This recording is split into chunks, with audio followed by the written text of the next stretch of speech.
saya Sarifah. Dalam kesempatan kali ini, saya akan berbagi sedikit mengenai perjalanan saya, terutama dalam hal pengembangan diri. Tanpa berlama-lama lagi, mari kita mulai.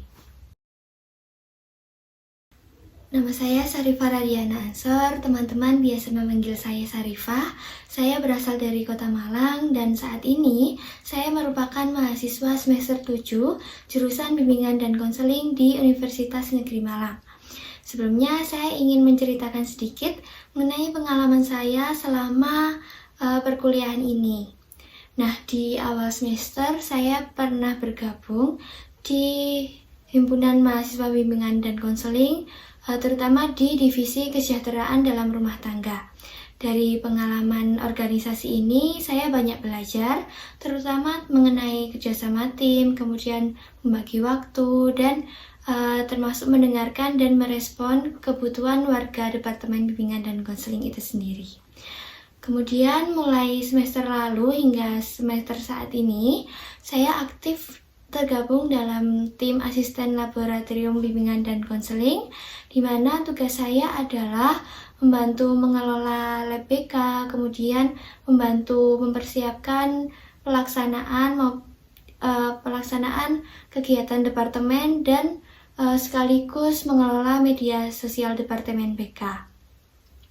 Selain itu, di awal semester 7 ini, saya juga sempat tergabung dalam tim pengabdian dosen.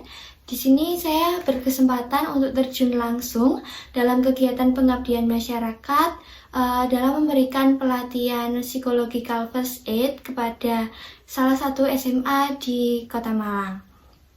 Nah, dari pengalaman ini tentunya sangat berharga bagi diri saya sendiri karena saya bisa mulai menerapkan teori yang saya pelajari selama berkuliah di kehidupan nyata. Selain itu, saya juga aktif mengikuti berbagai lomba, terutama lomba di akademik di bidang bimbingan dan konseling. Nah, di sini saya pernah berpartisipasi dan menjuarai lomba bimbingan kelompok, media BK, dan video edukasi. Nah, kegiatan perlombaan ini tentunya tidak hanya menambah wawasan saya, tapi juga mengasah kemampuan saya dalam bidang yang saya tekuni. Melalui pengalaman yang saya ceritakan ini, saya terus belajar dan berkembang baik sebagai individu maupun calon konselor yang lebih kompeten. Saya percaya bahwa perjalanan ini masih panjang dan tapi setiap langkahnya tentu sangat berharga bagi saya. Saya percaya bahwa setiap orang tentu memiliki kelebihan yang bisa dioptimalkan. Nah, di sini saya akan menceritakan beberapa hal yang saya rasa menjadi kelebihan atau kekuatan di diri saya sendiri. Yang pertama, salah satu kelebihan yang saya banggakan adalah kemampuan saya dalam manajemen waktu. Saya selalu memastikan bahwa setiap aktivitas saya memiliki waktu dan prioritas yang jelas, baik itu tugas akademik, proyek, maupun kegiatan sehari-hari saya. Nah, kemampuan ini saya kembangkan seiring berjalannya waktu karena saya menyadari bahwa betapa pentingnya keseimbangan antara berbagai aspek kehidupan, terutama dalam tanggung jawab yang semakin banyak. Kemudian kelebihan yang kedua yaitu saya berusaha untuk menjadi orang yang well prepared atau yang selalu mempersiapkan segala sesuatu hal dengan baik. Nah, setiap kali saya menghadapi tugas atau tantangan baru, saya selalu melakukan persiapan atau riset bahkan terlebih dahulu dan mempersiapkan semua hal yang dibutuhkan. Misalnya dalam lomba atau project team, saya tidak hanya fokus pada ide-ide saja, tetapi saya juga memikirkan detail eksekusi dan bagaimana mengatasi kemungkinan masalah yang bisa muncul. Kemudian kelebihan lain yang menurut saya miliki adalah kemampuan saya dalam bekerja sama tim, di mana saya selalu menikmati kerjasama atau kolaboratif dengan orang lain. Saya bisa berbagi ide atau inovasi kreativitas dengan rekan-rekan dan belajar dari perspektif anggota kelompok yang berbeda. Di balik kelebihan, tentunya setiap orang juga memiliki kelemahan. Begitu juga dengan saya. Menurut saya, salah satu kekurangan saya adalah terkadang saya itu terlalu perfeksionis. Nah, saya itu sering menghabiskan waktu lebih lama dari yang seharusnya untuk mempersiapkan segala sesuatunya itu dengan detail, dan saya ingin menghasilkan atau tugas saya itu ujung-ujungnya sempurna begitu. Tentunya hal ini terkadang menjadi masalah bagi saya, terutama ketika waktu yang disediakan untuk mengerjakan tugas itu terbatas, dan atau ketika saya berada di banyak tugas yang harus dikerjakan begitu. Dan ini saya menyadari bahwa kesempurnaan bukan sesuatu hal yang paling penting, dan saya sedang belajar untuk lebih fleksibel dalam mengerjakan tugas agar tidak terlalu perfeksionis. Kemudian saya juga menyadari bahwa saya terkadang ragu untuk mengambil keputusan atau resiko seperti itu. Saya cenderung menganalisis atau memikirkan terlalu banyak hal yang kadang membuat saya itu lambat dalam mengambil keputusan. Nah, meskipun menurut saya ini penting untuk memikirkan segala sesuatu dengan matang, saya tahu bahwa dalam beberapa situasi kecepatan untuk memutuskan atau kecepatan dalam bertindak itu juga sangat dibutuhkan. Nah, ini adalah sesuatu yang masih saya coba untuk perbaiki. Berbicara terkait harapan terbesar saya saat ini adalah bisa menjadi konselor yang tidak hanya andal secara teknis, tapi juga bisa memberikan dampak nyata bagi orang-orang yang saya bantu, terutama orang-orang di sekitar saya. Nah, saya ingin bisa membawa perubahan positif dalam kehidupan orang tersebut, dan itulah salah satu alasan sebenarnya mengapa saya memilih jurusan bimbingan dan konseling juga. Selain itu, saya juga berharap bisa terus belajar dan mengembangkan diri saya secara individu maupun profesional.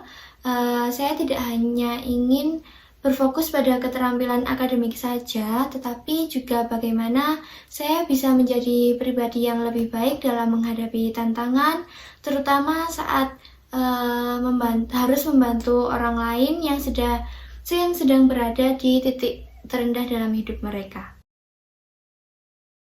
Selanjutnya yaitu mengenai pengembangan diri.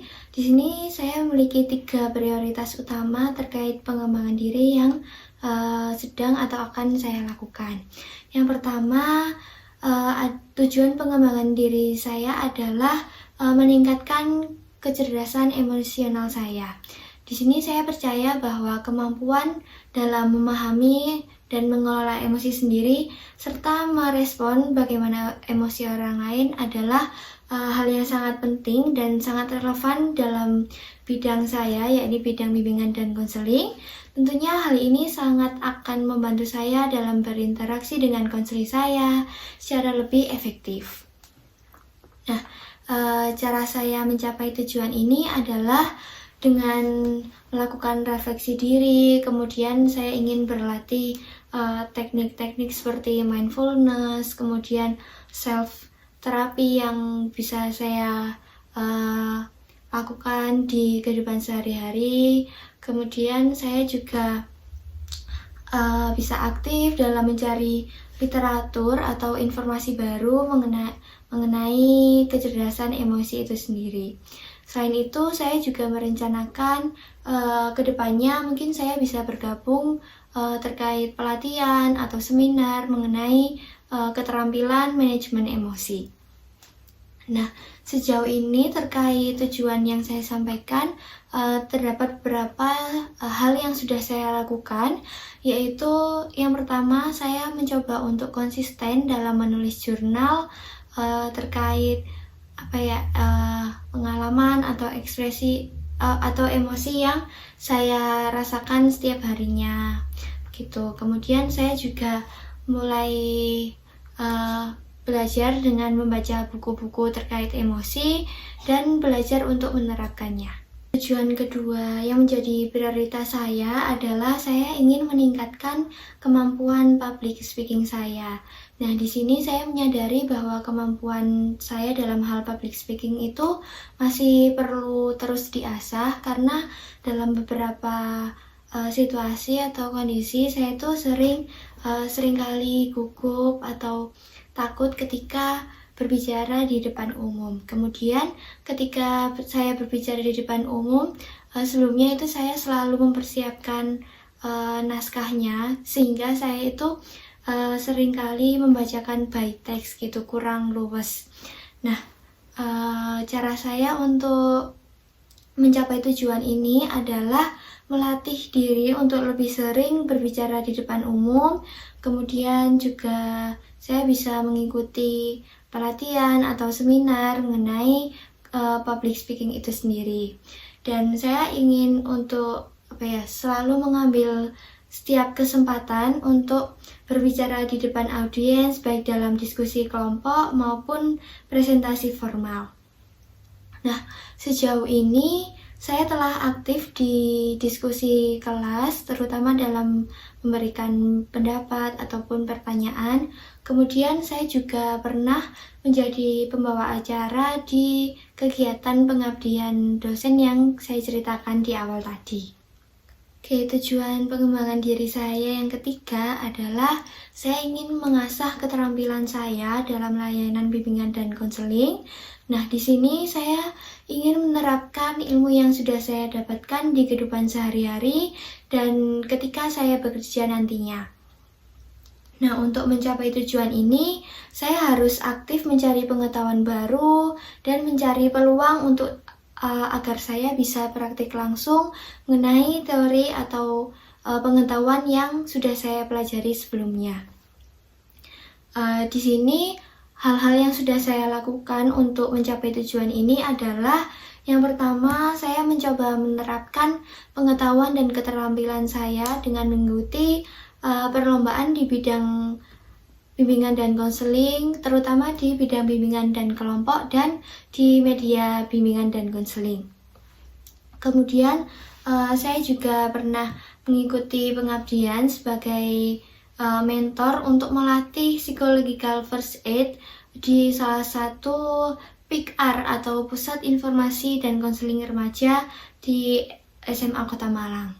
Nah, itu tadi sedikit cerita mengenai diri saya dan program pengembangan diri saya. Perjalanan pengembangan diri ini memang bukanlah hal yang mudah dan singkat tentunya, tapi saya percaya bahwa setiap langkah kecil yang saya ambil dapat membawa saya semakin dekat pada tujuan akhir saya. Apapun tantangannya di depan nanti, saya akan terus berusaha untuk belajar, berkembang, dan memberikan yang terbaik untuk diri saya maupun orang-orang di sekitar saya. Mungkin itu saja yang saya sampaikan. Terima kasih. Wassalamualaikum warahmatullahi wabarakatuh.